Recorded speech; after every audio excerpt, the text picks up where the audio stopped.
น้ำที่หนึ่งนี่คือชิ้นสองลองน้ำที่สองนี่สังต้องน้องอีเหลืองลองน้ำที่สามนั่นคือเป่าเดินลองน้ำที่สามเป่า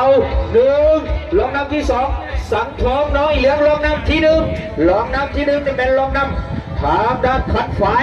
ทางคณะกุศลปูเอาแม่ลองน้ำที่หนึ่งลองน้ำที่สามนั่นคือที่บดอ้อมไว้ที่ทุ่งรอดเนาะและก็ลองน้ำที่สามคือพังกับแพงของโรงเรียนประถมน้องบัวทาเอาเนาะออกมาสามเที่ยวนี่ถือว่าลงน้ำที่สามน้ำไปเนาะสามเที่ยวเนาะ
ยังคิดถึงเจ้าอยู่เดือสาม